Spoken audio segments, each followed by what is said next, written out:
It had been a long year, one full of deadlines, construction projects, and phone calls that never seemed to end. My work in real estate development had brought in good money, but at the cost of peace and time. So when the opportunity came to finally step away for a weekend, I knew exactly where I needed to go: my family's old ranch. Nestled just outside a growing suburban neighborhood, the land had been in my family for generations. 40 acres of open space, oak trees, and a natural lake that had always been the heart of the property. I hadn't visited in over 2 years, but I remembered every trail, every fence post, and especially the peaceful lake on the east end. The road to the ranch had changed, the nearby town had grown, and what used to be dirt tracks were now paved roads lined with identical-looking houses. An HOA-managed community had sprung up bordering my land. I never gave it much thought before, and honestly, I assumed the neighbors knew the boundary lines. I didn't care much for HOA politics, so I kept to my property and didn't engage. When I pulled up that Friday evening, the sun was beginning to dip behind the hills. The trees were still green, and the lake shimmered just like it used to. I took a deep breath of fresh air and smiled. This was exactly what I needed. No conference calls, no deadlines, no buzzing phone. Just nature. Just stillness. I brought a lightweight tent, a cooler full of steaks and cold drinks, a fishing rod, and a folding chair. I set up camp right by the lake, just a few feet from the water's edge. I knew every inch of this land, where to find flat ground where the best campfire wood was, and how to avoid the mosquitoes. I gathered stones and made a small fire pit, then lit it up just as the last light disappeared behind the trees. The stars came out slowly, poking through the navy blue sky. The flames crackled, and I sat back with a cold drink in hand, listening to the frogs and the occasional splash of fish in the water. I hadn't felt this kind of peace in years. The fire warmed my feet, and I leaned back in the chair, completely content with my decision to get away from it all. But that peace shattered. About an hour later, headlights. I turned my head and squinted into the trees. A vehicle, no, 2, were coming down the dirt path that looped around the lake. Strange. That path was supposed to be locked off near the north fence, where my land ended. Who the hell was driving down here at this time? As the vehicles got closer, I saw it. Red and blue lights flashing through the trees. Police. My heart started to race. I stood up quickly, unsure of what was going on. The first car pulled up and a sheriff's deputy stepped out, flashlight pointed right at me. "Evening, sir," he said, calm but cautious. "We received a report about a person trespassing near the lake here. Mind telling me what you're doing out here?" I blinked, confused. "Trespassing? Officer, this is my ranch. I'm camping on my own land." The deputy lowered the flashlight slightly. "Your name, sir?" I gave it to him along with my driver's license. I also pulled out my phone, scrolled through my files, and showed him a copy of the property deed, something I always kept saved. Just in case. He looked it over, then stepped away to radio in the information. Another officer, a younger one, stayed behind and gave me a polite but puzzled look. The situation wasn't hostile, but it was awkward as hell. My peaceful night had turned into a scene from a bad movie. A few minutes later, the deputy returned. "All right, sir," he said. "Looks like you're the registered owner of this land. Everything checks out. Sorry to bother you, but we were responding to a call from the Homeowners Association up the road. They said someone had pitched a tent at the lake and was possibly squatting." I blinked again. "Wait, the HOA called you?" He nodded. "Yeah, apparently one of their board members was walking the trail and saw your fire from across the water. Thought it was suspicious and reported it. They claim this lake is part of their greenbelt or community land." I actually laughed out loud at that. "No offense, but that's absurd. This lake is dead center on my property. It's not even close to the HOA development. I grew up fishing here with my grandfather. It's never belonged to anyone else." The deputy nodded slowly. "I believe you, and the paperwork backs it up. They probably made a mistake, but just so you know, they seemed pretty confident it was their land." Now I was more confused than annoyed. I thanked the officers and watched as they drove off. The fire crackled again, but the mood had shifted. I sat down and stared at the water, my mind racing. How could the HOA possibly think they owned this lake? Did they misunderstand the boundary, Or was something more deliberate going on? I took a walk around the area, flashlight in hand. That's when I started to notice things I hadn't paid attention to earlier. Metal signs staked into the ground at the far side of the lake read, "Welcome to Lakeview Commons, HOA residents only." Another sign listed fishing. Rules and trail guidelines. At first glance, they looked official, professionally printed, well-maintained, clearly funded by someone. Then I noticed a small wooden bench tucked under the trees, then another facing the lake. A gravel trail snaked alongside the water. I stood there in disbelief. These weren't things I had built. These weren't part of my ranch. And I certainly hadn't given anyone permission to install them. It was as if the HOA had quietly claimed my lake as part of their own park system, and they'd done it so gradually that I hadn't noticed until now. My peaceful weekend had just turned into something else entirely. I went back to the fire, sat down, and stared at the flames. I wasn't angry yet, just amazed.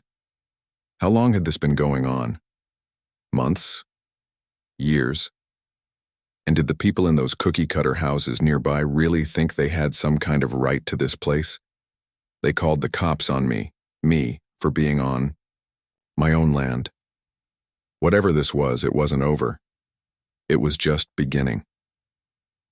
By morning, the night's events still clung to me like smoke from the fire.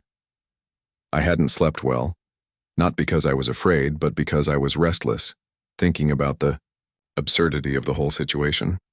I had come to my own land to unwind, to be alone with nature, but instead I got police lights and questions about trespassing. That would have been laughable if it weren't so serious. I couldn't shake the unease. Something didn't feel right.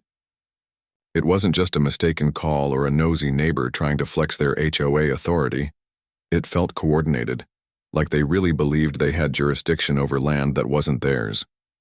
After putting out the fire and packing up my gear, I decided to cut my camping short. I needed answers. I drove back into town and went straight to the county assessor's office. I knew the land had been in my family since the 1940s, and my father had passed it on to me legally when he retired and moved to Arizona. The boundaries were never in question before. But with the HOA calling in law enforcement like they were the landowners, I wanted everything verified. The woman behind the counter was helpful. She pulled up property maps and survey documents, most of them digitized. Within a few minutes, I had access to my entire parcel layout, tax records, and official boundaries. As I leaned over the map on her desk, my eyes locked on the lake. There it was, dead center on my property, not touching the HOA border, not overlapping with public land. It was as clear as it could be.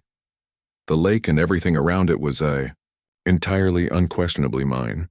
Then she showed me a record of the neighboring plots. That's when things got interesting.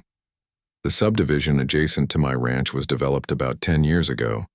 It was one of those master-planned communities with its own HOA, clubhouse, dog park, the works. Their border came within a few hundred feet of the northern tree line near the lake, but stopped well short of the water itself.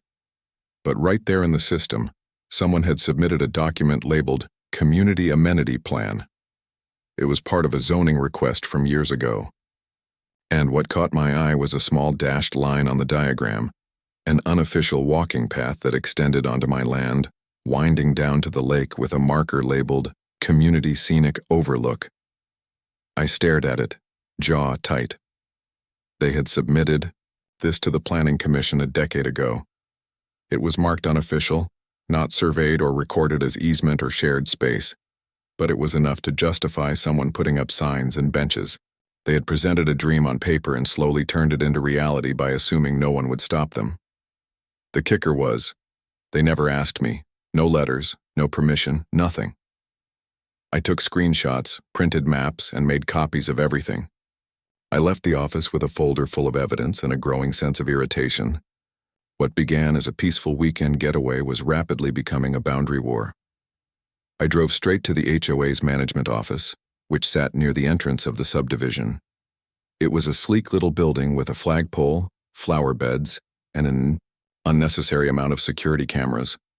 I walked in and was greeted by a young receptionist who barely looked up from her screen. "Hi, I need to speak to someone on the board. It's about the property near the lake. She looked up slowly. Are you a resident of the community? No, I said. I own the ranch that borders your neighborhood. That got her attention. She made a quick call, then asked me to wait. A few minutes later, a man emerged from the back office. Gray-haired, fit, and dressed like he was headed to a golf tournament. He gave me a once-over with the kind of smirk you'd reserve for someone who parked crooked at Whole Foods. I'm Harold Green, HOA president. How can I help you? You called the police on me last night, I said plainly. Or someone from your board did. He raised his eyebrows slightly. You're the camper? On my land, I clarified. Yes, I was camping by the lake. My lake. Harold crossed his arms. We received a report of suspicious activity near the community greenbelt. That area is intended for resident use. You can't just set up camp there. My patience thinned. You're confused. The lake isn't part of your community. It's part of my private property. You're not just wrong. You're trespassing. He chuckled, which was the wrong move. Look, the walking trail has been there for years. It's basically part of the neighborhood now. Residents use it every day. Maybe your grandfather didn't mind, but if you're going to start making a fuss, I cut him off. My grandfather didn't mind because none of this was here when he was alive. This all started recently. The signs, the trail, the benches, the fishing rules. You've built all this without permission.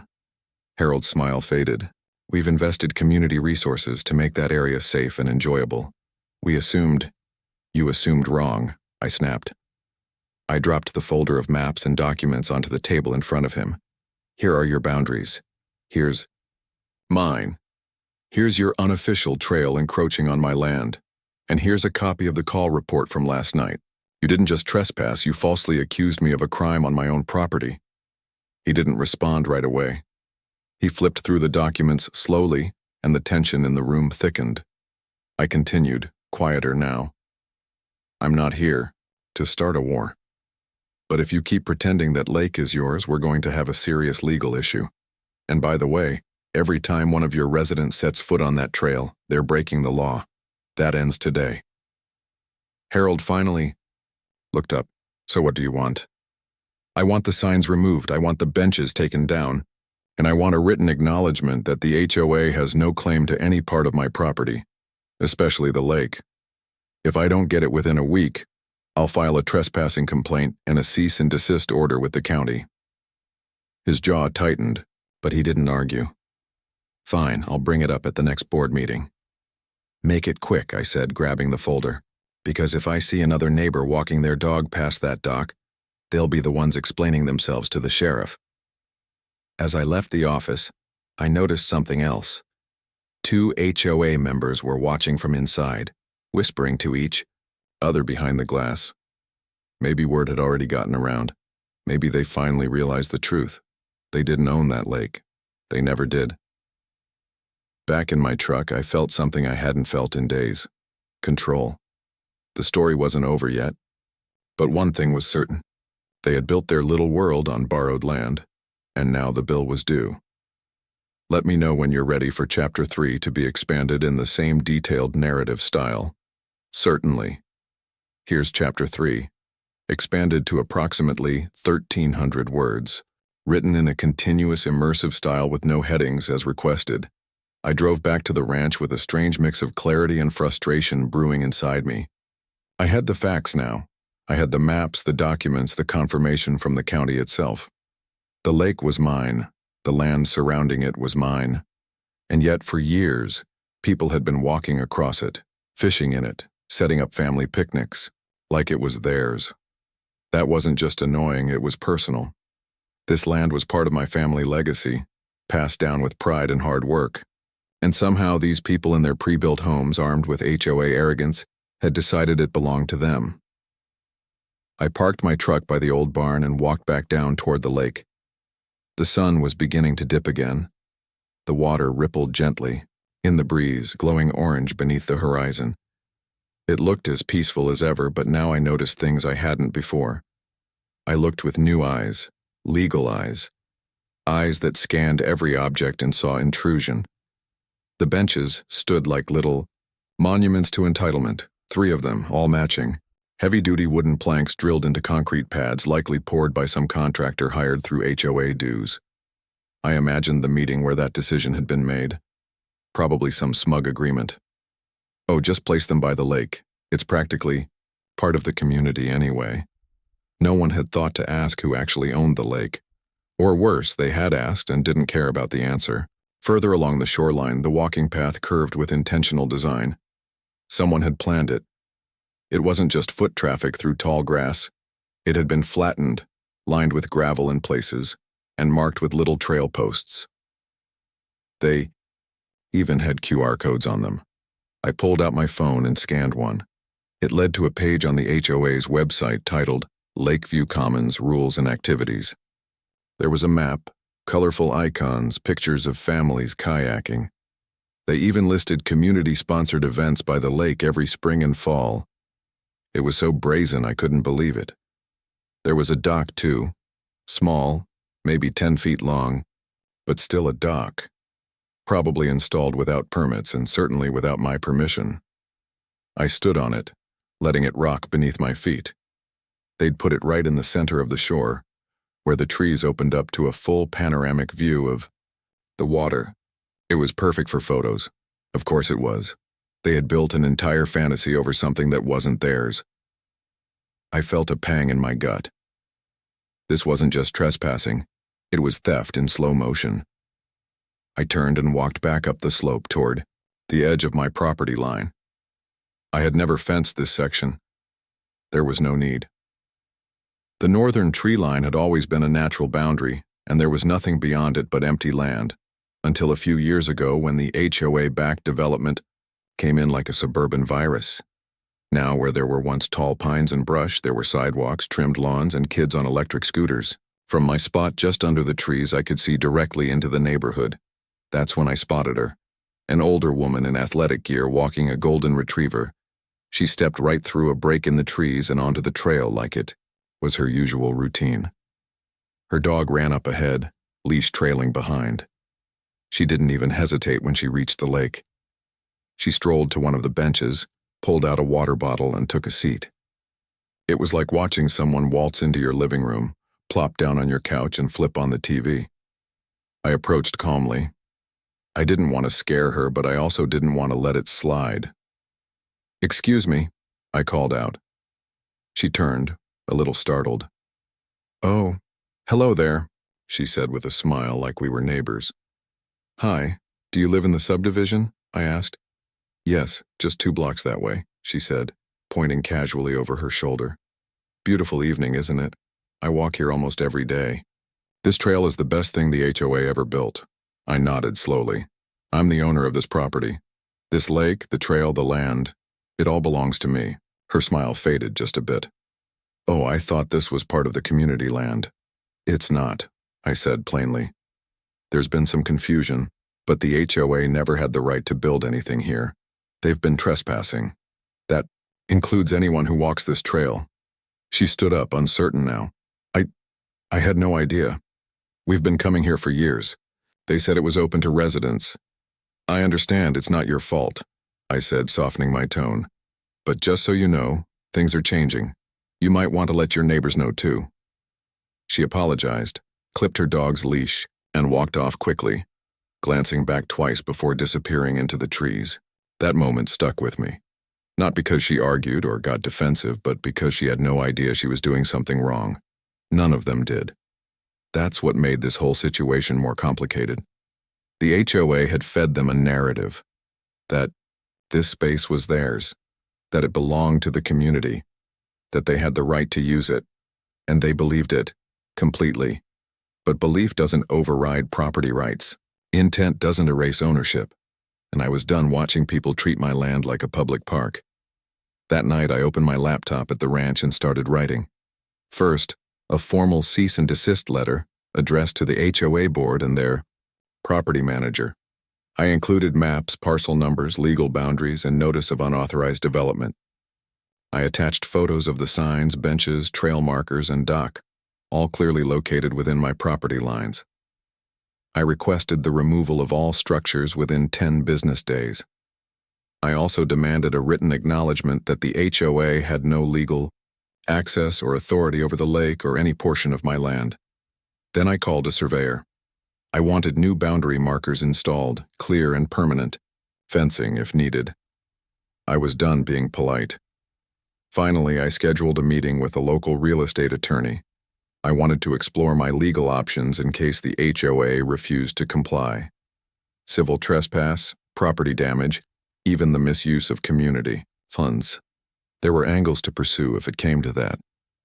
I wasn't looking to make enemies, but I also wasn't going to sit by while an entire neighborhood treated my family's ranch like a feature in their master-planned playground. I